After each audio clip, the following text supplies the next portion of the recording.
Entonces Silverio no pudo resistir más y se echó a llorar. Los sollozos de un hombre tienen cierta sequedad que lastima el corazón. Miet, asustada al sentir el cuerpo del pobre joven agitado por el llanto, le besó en todo el rostro, olvidando que sus labios quemaban. Ella tenía la culpa por ser una tonta, que no había podido soportar la ardiente suavidad de una caricia. No sabía por qué había pensado en cosas tan tristes, en el preciso momento en que su enamorado la besaba, como nunca lo había hecho hasta entonces, y lo estrechaba contra su corazón para pedirle perdón por haberle entristecido. Llorando los dos, aquellos niños se estrechaban entre sus brazos inquietos, añadiendo en una desesperación más a la de aquella oscura noche de diciembre. A lo lejos, las campanas seguían quejándose sin descanso, con una voz cada vez más jadeante. Es preferible morir, repetía Silverio en medio de sus sollozos. Es preferible morir. No llores más y perdóname, balbuceaba Miet. Seré fuerte y haré lo que quieras. El joven se enjugó las lágrimas y dijo: Tienes razón, no podemos volver a Plassans, pero no es este el momento de demostrarnos cobardes. Si salimos vencedores de la lucha, volveré por tía Dide y nos la llevaremos lejos con nosotros. Y si nos derrotan, se interrumpió Miet, repitió con voz suave: Si nos derrotan, entonces Dios dirá, terminó Silverio en voz aún más baja, como yo ya no estaré, tú consolarás a la pobre vieja, tal vez sea mejor así. Sí, ya lo decías tú hace un momento, es preferible morir. Al expresarse este deseo de muerte, su brazo se hizo más estrecho. Miet contaba morir con Silverio, y aunque éste solo había hablado de sí, estaba convencida de que le produciría alegría que ella le acompañase en la muerte. Bajo la tierra se amarían más libremente que a la luz del sol. Tía Dide moriría también, y se reuniría con ellos. Fue como un presentimiento rápido, el anhelo de una voluptuosidad extraña que el cielo les prometía por las voces desoladas de las campanas tocando a rebato, satisfacer pronto, morir, morir. Las campanas repetían esta palabra con ímpetu creciente y los enamorados se abandonaban a estas llamadas de la sombra y creían estar gozando por anticipado del último sueño en aquella somnolencia en la que los sumían el tibio calor de sus miembros y las quemaduras de sus labios que se habían unido de nuevo. Miet ya no se defendía. Ahora era ella la que pegaba su boca a la de Silverio y buscaba con mudo ardor aquel goce cuyo amargo escozor no había podido soportar al principio. El pensamiento de una muerte próxima la había enfebrecido. Ya no sentía el rubor, se aferraba a su amante y parecía querer agotar antes de dormir bajo la tierra aquellas nuevas delicias en las que acababa apenas de mojar los labios y cuyo punzante misterio le irritaba no descubrir inmediatamente. Más allá del beso, adivinaba otra cosa que la espantaba y la atraía en el vértigo de sus sentidos excitados. Se entregaba, y hubiese suplicado a Silverio que desgarrase el velo con la impúdica candidez de las vírgenes, en cuanto a él, enloquecido por la caricia de Miel, lleno de dicha, sin fuerzas y sin otros deseos, parecía no creer en la existencia de delicias mayores.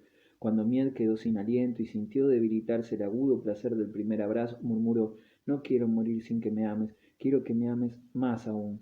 Faltaban las palabras, y no por vergüenza, sino porque ignoraba exactamente lo que deseaba. Se sentía únicamente sacudida por una sorda rebelión interior y por una necesidad de goce infinito.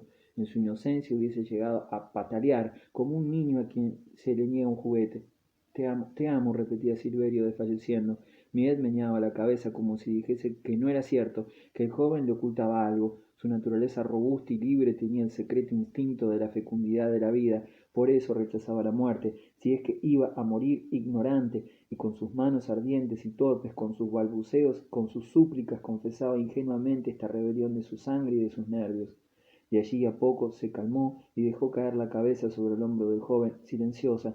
Silverio inclinó la suya y le dio un beso prolongado. Ella saboreaba estos besos morosamente, buscando su sentido y su gusto secreto. Los interrogaba, los escuchaba correr por sus venas, les preguntaba si eran todo el amor o toda la pasión. Acometióle un desfallecimiento y se durmió poco a poco, sin dejar de gustar en su sueño las caricias de Silverio.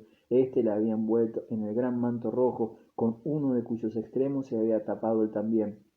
Ya no sentía frío, y cuando Silverio comprendió por la respiración regular de Miel que estaba ya dormida, se alegró de aquel sueño que iba a permitirle proseguir gallardamente su camino, y pensó dejarla dormir durante una hora. El cielo seguía negro, apenas si, por levante, una línea blanquecina indicaba la proximidad del día. A la espalda de los amantes había Debía haber un bosque de pinos cuyo despertar musical al soplo del alba escuchaba el joven, y los lamentos de las campanas se hacían más vibrantes en el aire estremecido, arrullando el sueño de Miet, lo mismo que habían acompañado su fiebre amorosa. Hasta aquella noche de desasosiego, los jóvenes habían vivido uno de esos inocentes idilios que nacen en el seno de la clase obrera, entre esos desheredados, esos simples de espíritu en los cuales se encuentran a veces los amores primitivos de los antiguos cuentos griegos. Miet tenía apenas 9 años cuando su padre fue mandado a presidio por haber matado a un gendarme de un tiro. El proceso de Chantegrill se había hecho famoso en la comarca. El cazador furtivo confesó resueltamente el homicidio, pero juró que el gendarme lo tenía encañonado en aquel momento. Yo no he hecho más que adelantarme, decía, me he defendido. Ha sido un duelo, pero no un asesinato, y aquí no lo sacaba nadie. Jamás logró el presidente de la audiencia hacerle comprender que si un gendarme tiene derecho a disparar contra un cazador furtivo, el cazador furtivo no tiene el de disparar contra un gendarme. Chantegrill se libró de la guillotina gracias a su actitud convencida y a sus buenos antecedentes. Cuando le llevaron a su hija antes de su salida para Tolón, el hombre lloró como un niño. La pequeña, que había perdido a su madre cuando estaba aún en la cuna, vivía con su abuelo en Llavanos, pueblo situado en las gargantas del Sel. Cuando faltó el cazador furtivo, el viejo y la niña vivieron de la limosna. Los vecinos de Llavanos, todos ellos cazadores, acudieron en socorro de las dos pobres criaturas que el presidiario dejaba abandonados. El viejo murió de pena, y Miet, sola ya, hubiese mendigado por los caminos si las vecinas no se hubiesen acordado de que tenía una tía en Plassans. Un alma caritativa se ocupó de llevarla a casa de esta tía suya, que la recibió bastante mal. Eulalia Chantegrill, casada con el colono Rebuffat, era una diableza alta, negra y autoritaria que mandaba en su casa. En el arrabal se decía que hacía de su marido lo que quería, y lo cierto era que Rebuffat, avaro, duro para el trabajo, sentía una especie de respeto por aquel demonio con faldas, de un vigor poco común y de una sobriedad y de un espíritu de economía extraordinarios. Gracias a ella, la casa prosperaba. El colono refunfuñó la noche que al volver del trabajo se encontró a Miet instalada en su casa, pero su mujer le cerró la boca diciéndole con su voz varonil: «Bah, la pequeña está bien constituida y nos servirá de criada, le daremos de comer y nos ahorraremos el salario». Este cálculo agradó a Rebufat, quien llegó hasta tentar los brazos de la niña, declarando con satisfacción que era muy fuerte para su edad.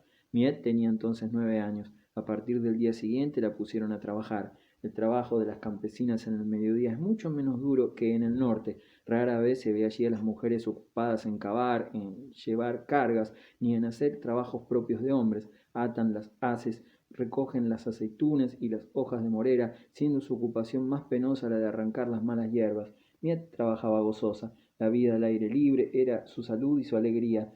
Mientras su tía vivió solo, se le oyó reír. La buena mujer, a pesar de su carácter brusco, la quería como si fuera su hija, le prohibía hacer los trabajos rudos que su marido intentaba a veces encomendarle, y gritaba este último: «¡Ah, qué poco talento tienes! ¿No comprendes, imbécil, que si ahora la fatigas demasiado después no podré hacer ya nada?». Este argumento era decisivo, y Rebufat bajaba la cabeza, se cargaba él mismo el fardo que pretendía echar sobre los hombros de la niña.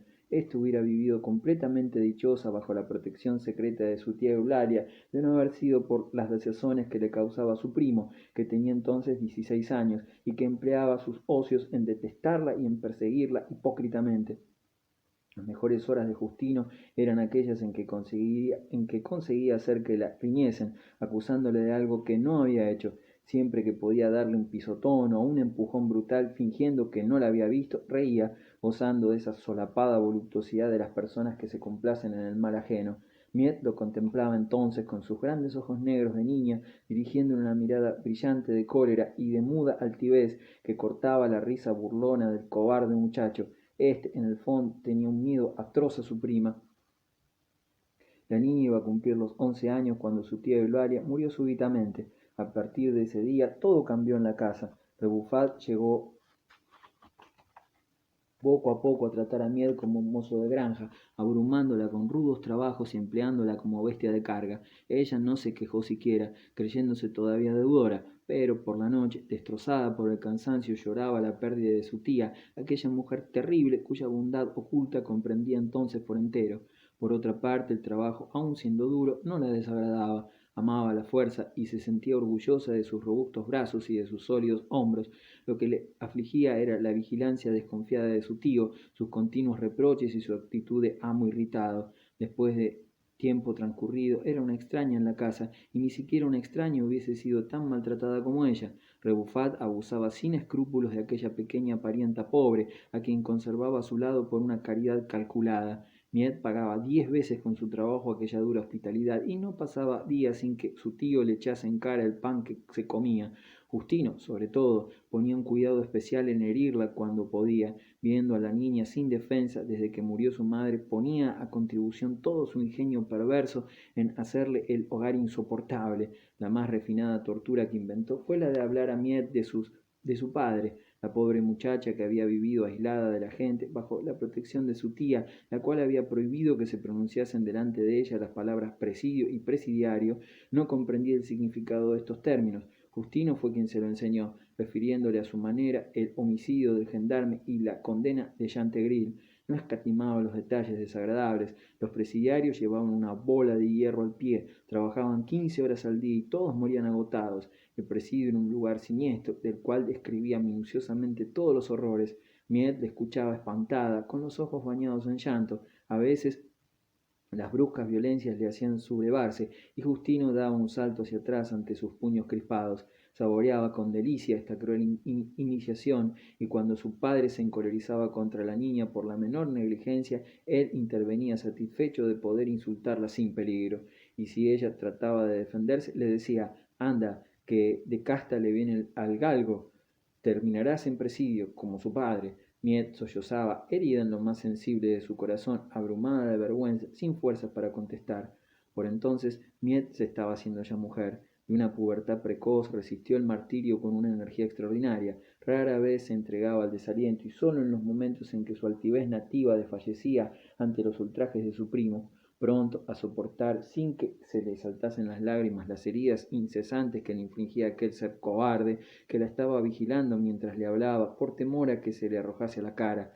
Después aprendió ella a hacerle callar mirándole fijamente. Varias veces sintió el deseo de huir del Jacques Meffren, pero no lo hizo por un esfuerzo de valentía, para no confesarse vencida por la persecución que sufría. En suma, ganaba su pan y no robaba la hospitalidad de los Rebufal, y este convencimiento satisfacía su orgullo. Quedóse allí, pues, para luchar, endureciéndose y viviendo en un continuo pensamiento de resistencia. Su línea de conducta fue la de hacer su trabajo en silencio y vengarse de las palabras injuriosas con un mudo desprecio. Sabía que su tío le explotaba lo bastante para que pudiese dar oídos a las insinuaciones de Justino, que soñaba con que la pusieran en la calle. Por eso su decisión de no marcharse por su propia voluntad era una especie de desafío. Sus prolongados silencios voluntarios estuvieron poblados de extraños sueños. Como se pasaba los días enteros en el huerto, aislada del mundo, desarrollóse en ella un espíritu de rebeldía, y fue poco a poco formándose unas ideas que hubiesen espantado a las buenas gentes del arrabal.